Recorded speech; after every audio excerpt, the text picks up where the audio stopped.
Welcome to the Old-Fashioned Masonic Podcast, where we talk all things Freemasons, while drinking an old-fashioned. If you're not already a subscriber, please hit that subscribe button now. Platforms other than YouTube tend to block some of our content. Subscribe now to get up-to-date videos and shorts as they release. Now, enjoy this episode. Welcome to the Old-Fashioned Masonic Podcast, where we talk all things Freemasons while drinking an old-fashioned. I'm Brian. And I'm Russ. Russ, looky what we have here. Yes, sir. Little different than normal. We're a little more casual than normal, right? You bet. But a heavy hitter nonetheless. Introduce who we have here. All right. So today on our podcast, we have brother Raul Tanguma. Welcome. Welcome. Well, hello, good. Good to see you guys. Have you seen any of the episodes before? I watched a couple of them when you first told me about it. I can't remember who. One was a sheriff gentleman. Yeah. Up north, I think. Yeah. North Kansas somewhere. Yeah, that would have probably been our Grand Master. Would that have been McClarty? Rob McClarty? Possible. Yeah. And there was another one right just in series after that. So, No worries. So it's good. We like to catch people off guard just in case. So I've known Raul for quite some time, and we'll talk later about how we first officially met. There's some kind of fun stories. So, but we like to know as much about the man as we do the Mason. So push the Masonic stuff to the side. Who's Raul, the man? It's kind of a condensed version. I was born in Corpus Christi, Texas. Yep. Moved to Kansas in 1982. Okay. Man, I don't know. Been here since. Started in screen print shops working, like some of the first jobs I had, which is kind of first in art job. Screen printing. Then ended up doing some electrical work for a while. Then got into tattooing, and I've been doing that the last 20 years. Kids, married? Yep. We got to save you. We're going to save you dresses. We got you, girl. We got you. There's a lot. Yeah. Thanks, man. Good. I have two boys. One's 29 and one's 19. Both of them in Wichita. That's my two kids. So 29, 19. So you got 29. He would be sort of at the end of that millennial. They're in that Gen Z or so. Yeah. What's the difference between the two of them? Oh yeah, night and day? They're night and day, definitely. But we had 10 years of raising a kid already to raise a second one, so it's a lot easier. Second one's easier, I think. Fair. Because you get that help of the older child too. Yeah. In 10 years, and there's a lot to learn. Yeah, for sure. What to do and what not to do, or how to do that's whatever. That is true. The first one takes all of the punishment. Right. Yeah. So true. So they're definitely night and day. But I've been tattooing 20 years. So my youngest son, his whole life, this is all I've done. So I've got a lot of free time to spend with him. And is he in the shop too? He was, He's worked in the shop, of course, pretty much all his life. Yeah. No, he's framing metal buildings right now in Kansas City. Love it. Yeah. He's enjoying it, man. He really enjoys being outside and doing it. So I love it. Yeah. So nice. At this point, once they're adults, I think you just kind of let them go and hope they're doing well and happy. You do. You just hope that you let lay them that go foundation. and see what happens. I hope I did everything. Hope society doesn't look back at you and go, yeah, you really screwed up. Yeah, exactly. Well, we've all got one of those in our life. Sorry about that. So let's talk about your Masonic journey then. So tell us from the beginning to what's going on today. So when I was an electrician, I met a gentleman by the name of Steve Woodruff that I worked with. Okay. I haven't seen Steve in many, many years. Since I came in, really hasn't been that. I don't think he was ever that active at the lodge. Mm-hmm.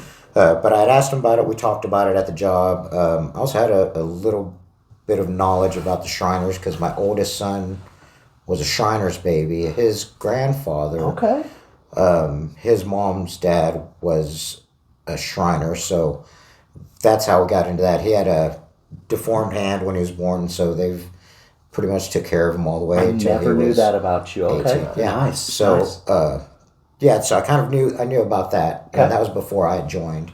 Yeah, when he was a baby, a long time ago. So, so I kind of had a knowledge of that, and then kind of a little bit of a knowledge of what you see or read. Right. You know what I mean? So was curious about it and everything. And So then you finally petitioned. Right, petitioned, got accepted into the lodge, immediately got in line as a Tyler, and then I've sat in all the chairs all the way up for 7 years to master. And in what lodge? 2010. Sunflower Lodge, 86. Right. So I was a master in 2010. I came in then, would have been around 2003. And like I said, immediately got in line and sat in all the chairs. Right.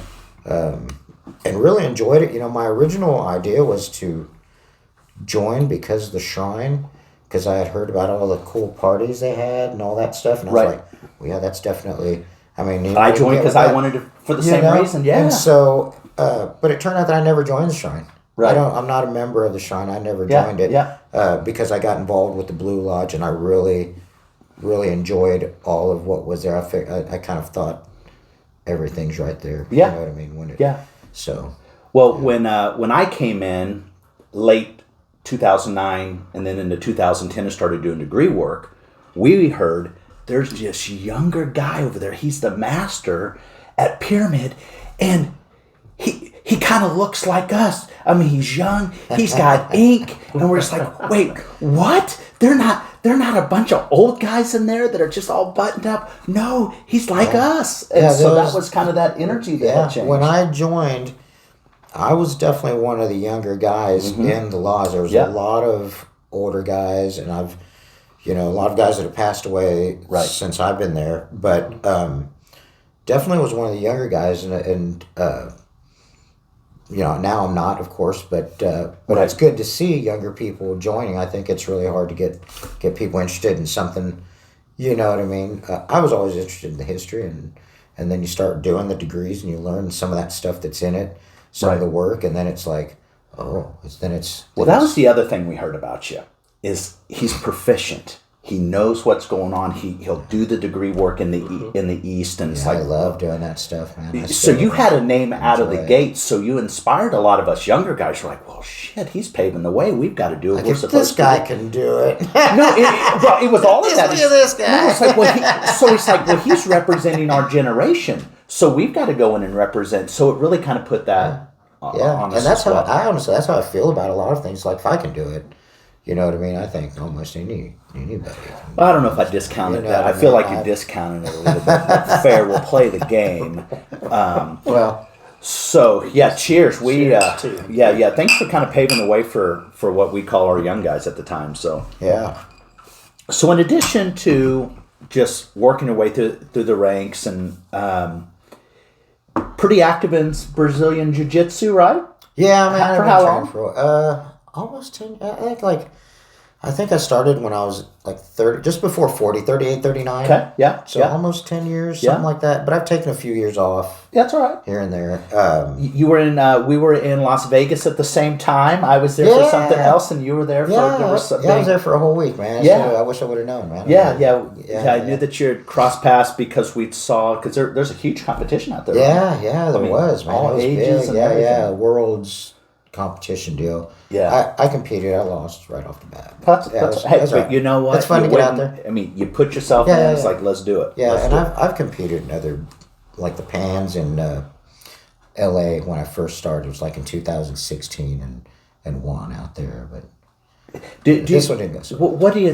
Besides helping you stay in shape and all that, what kind of message, like for the young people? Do you think every young person should try it? Man, I think at least every female. I think everybody should.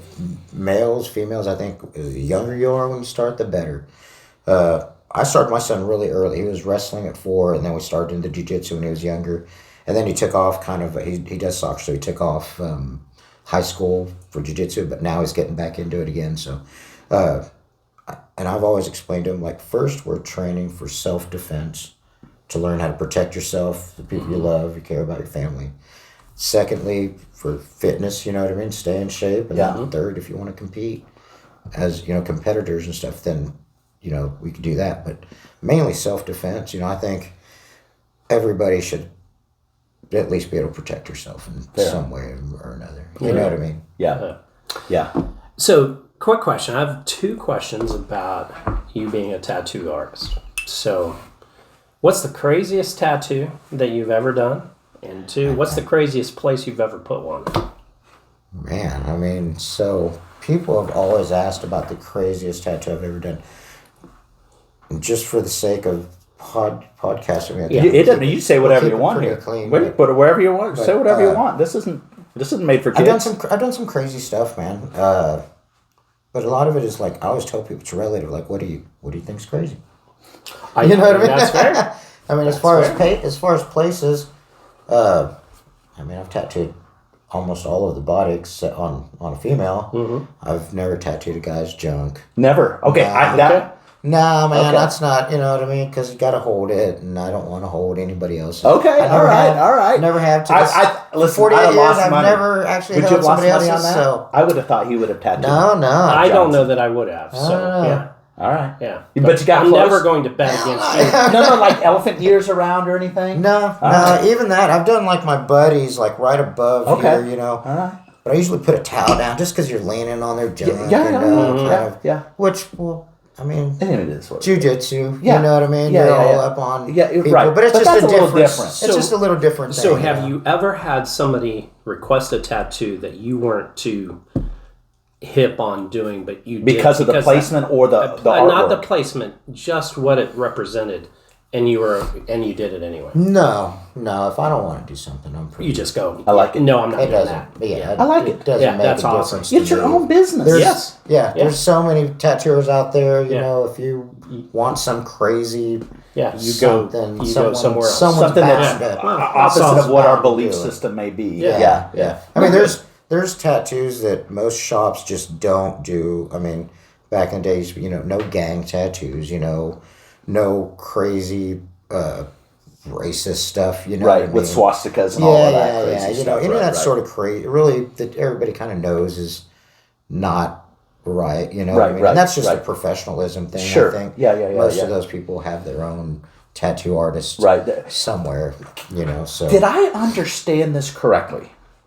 Can you buy a damn tattoo gun off of Amazon now? You can buy anything you want. I mean, it's Amazon shit. Oh my gosh, that is on Amazon. all right. What do you want? Look it up right Yeah, now. you can go into business.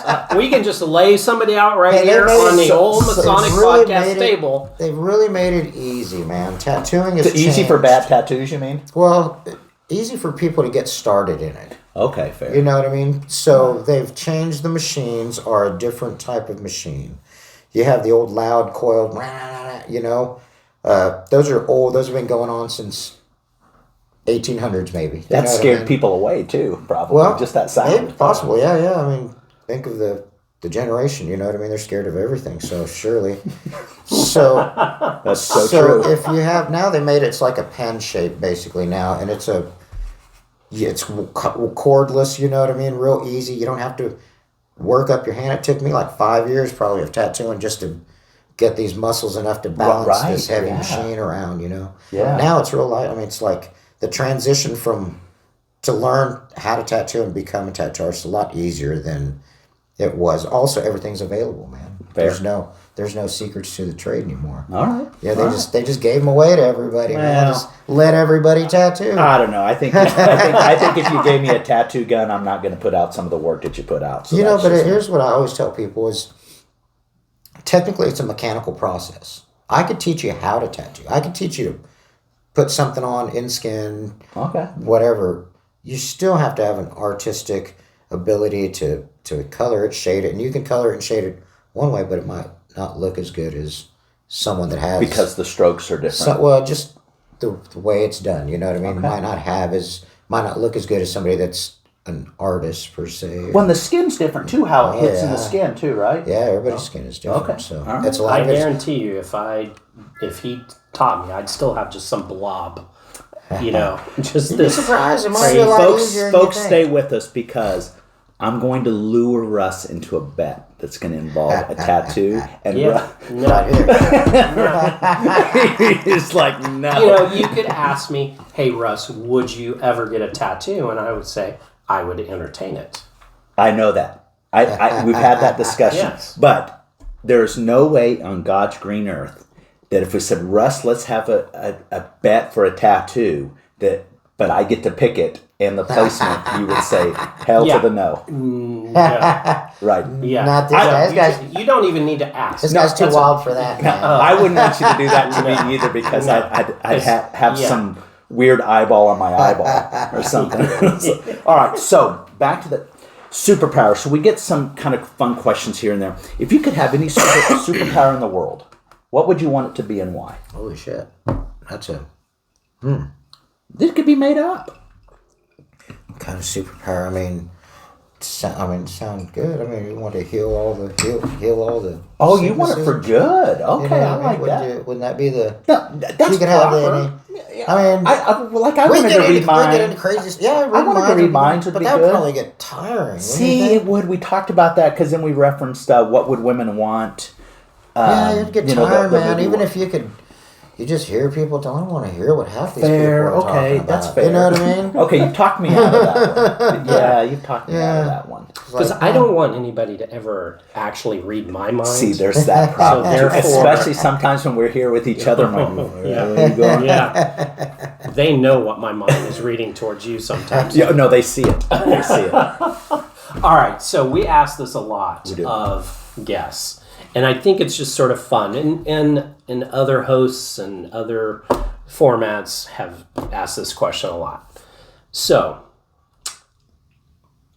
living or basically living or dead, who would you like to have a meal with that you've never had before?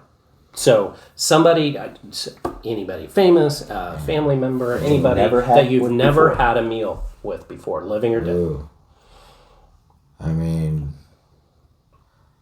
I really like the Grateful Dead and Hendrix, you know what I mean? Okay. If you Oh, could yeah. think of what Jerry Garcia or That would be- Jimi Hendrix that- would be. sure- Could you imagine? Super dope. yeah. Oh, Wouldn't it's gotta that be be super cool. crazy? Jerry Garcia?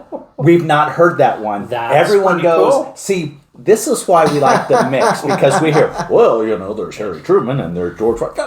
Jerry Garcia or They'd have been Hendrix, talking that would be stuff I wasn't- crazy. That's Yeah. pretty cool. Fair. Like Garcia and Hendrix, man. Oh, in that man, time. yeah. Jerry Garcia, most especially, man. Like, Yeah. Oh, man, You know? can you imagine the stories? yeah, they're part of that. They would not be made for TV.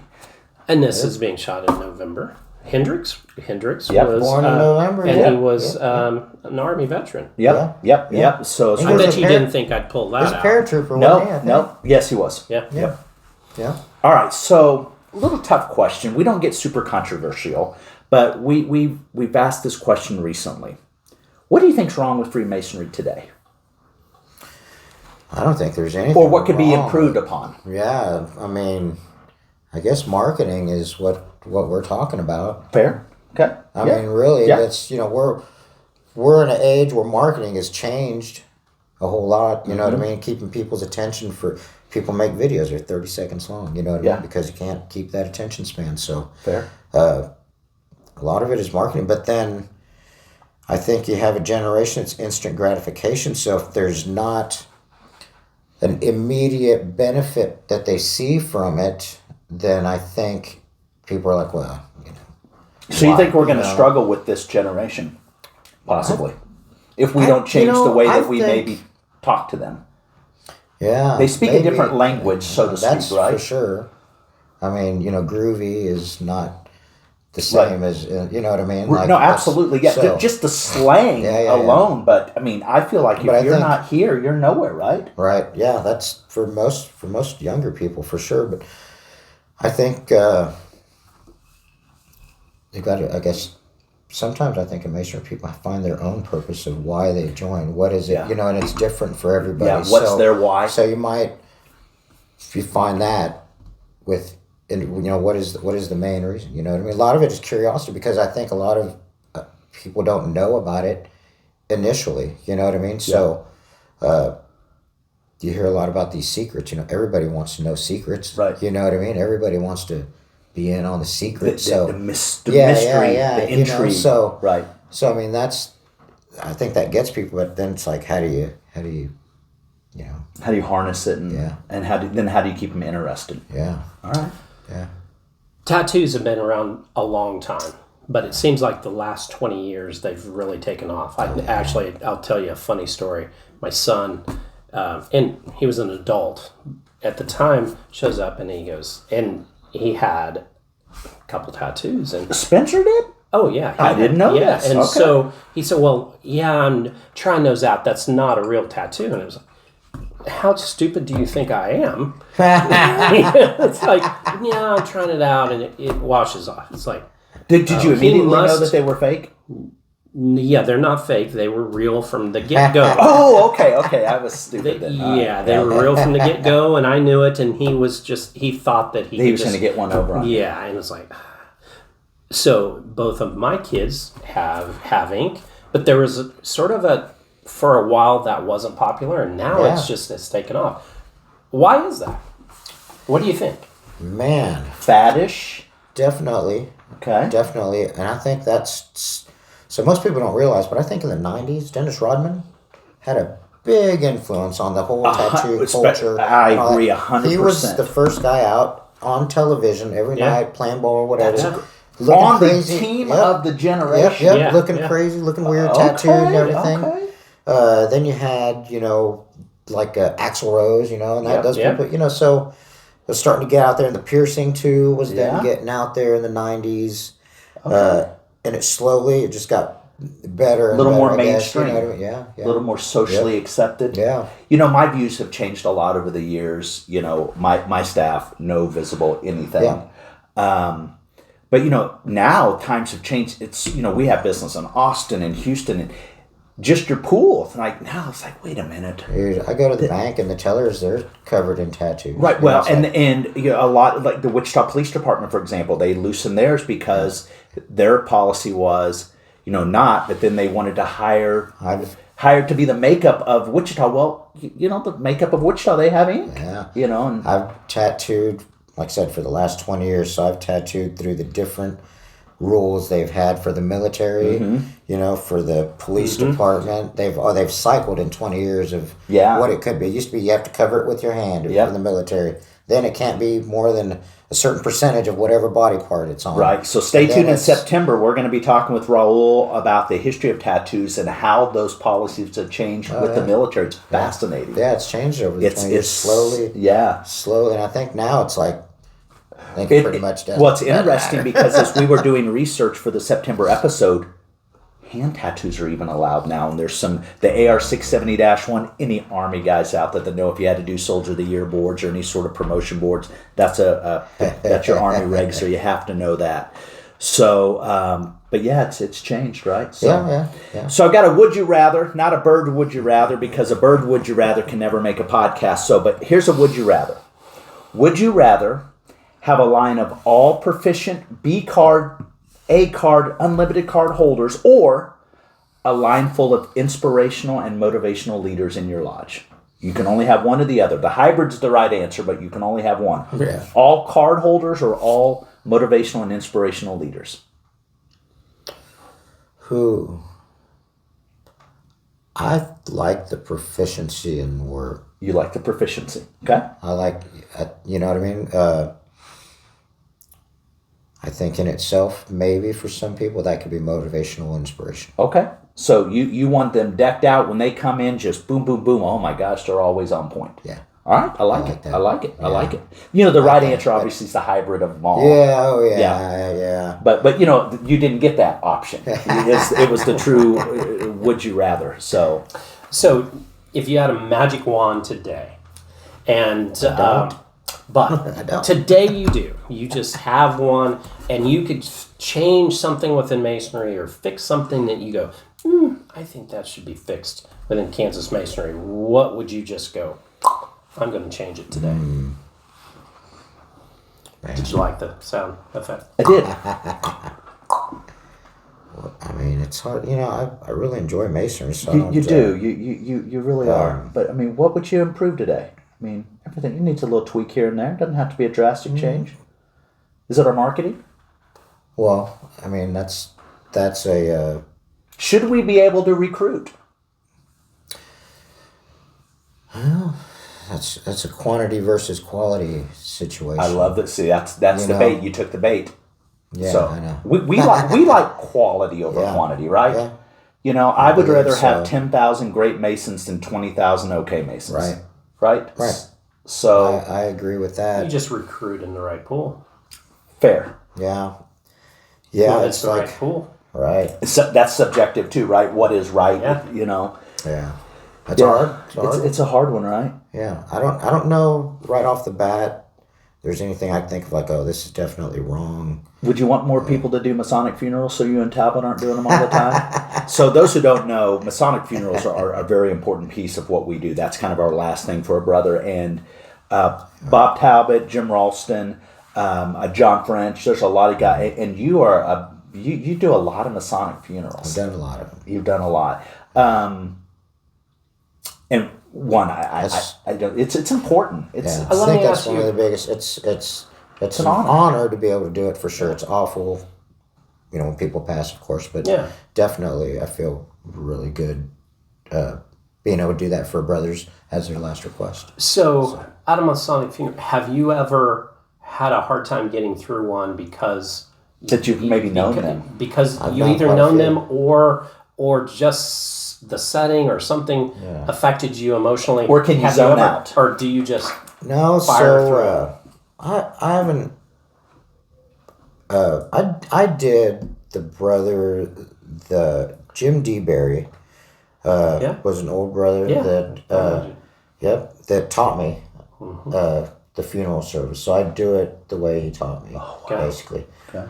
I used to go with him because I was tattooing, so I had free time, and there weren't a lot of people that take that many days off to go do them. So I went with him to do the funeral services. He taught me how to do them, and I ended up doing his funeral service. yeah? And so, of the ones that were probably the more difficult, that was probably the most difficult. Did but- you hear his voice as you were doing it? Like, okay, I've got to do this next. Did you just kind of not hear it, but did you feel like, okay, I've got to do this? And Yeah. Well, I mean, like I said, I do it for the most part the way he did it, the exact way that he showed me. but you got That's your own order. flair too. Yeah. So yeah. And it's interesting for non-Masons out there that are listening today. You know, we know Masons in a lot of different lodges in a lot of different states and whatnot. But, you know, I knew him I'd met him a couple times, but the second you named him, I could visualize him and you instantly... He left a mark in Masonry. very much Yes. so. Yep. Yeah, he cool. did. He was really like old school Mason. You know? Oh, yeah. You got that old school. So if folks were looking at you, you know, because, you know, we kind of judge at first. Sure. They wouldn't think that you are about as old school of a Mason as there could be from the new school, right? Of our generation. You really have that old school vibe, protected purity. It needs to be this way. And that's the cool thing that I mean, it's like, well, there's nothing wrong. I mean, this has been this way for 200 years, and this is the way we're going to do it. And I want everyone to do it this way. And I love the old school vibe because since I've known you, you've always had that vibe. You know, I don't want to say it's unwavering, but just like, this is what works for me. Yeah. Well, I think that history, a lot of it was passed on. Not really. You can't write it down. Fair, yeah. You know what I mean? So it was passed down that way verbally, and as soon as you stray from that, it's no longer the same. Okay. If you start changing any of that, it's not the same. A true purist. Yeah. You know, when it was passed down verbally. Fair. Is what I think. So. All right. So we're going to lighten it up. We're going to lighten it up here. Thanksgiving has just passed, so we have to, most important question of the day. So up on the screen, we have 4 things, folks, that you'll see. You've got turkey, cooked the way that you like it. Pumpkin pie, casserole or stuffing, whatever you call it, dressing. Dressing or stuffing, it's not casserole. It's stuffing. Hey, It's easy, stuffing. but you don't gang up on me. buddy. And ham. One of them has to go forever, Raul. It was never invented. What is it and why? The Pumpkin pie's got to go? It's not my thing. No, pumpkin pie or just What pie would in you- general? Pumpkin pie. Oh, Pumpkin pumpkin pie. pie. Would you Yeah, do? It's all mushy. Yeah. Would You know what I mean? what Like what pie yams. would you put a pie in its place or cake or what would you I put love in its plenty of pies. place? Put a peach cobbler up there. Oh, okay. Yeah. All right. So Yeah, the peach pumpkin cobbler up pie's there. got to go. We've Yeah, had a peach lot of cobbler would be pumpkin so pie. good. So good. Russ and I, you know what we get rid of? It's not popular.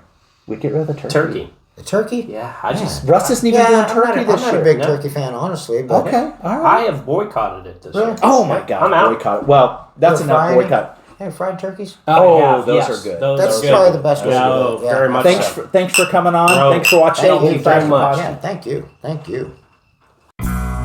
What did you think of this episode? To continue to promote Freemasonry, hit that like button now. Don't forget to smash that subscribe button and give us a comment. The Old-Fashioned Masonic Podcast, where real Masons talk Freemasonry. Don't forget to like, subscribe, and give us a comment.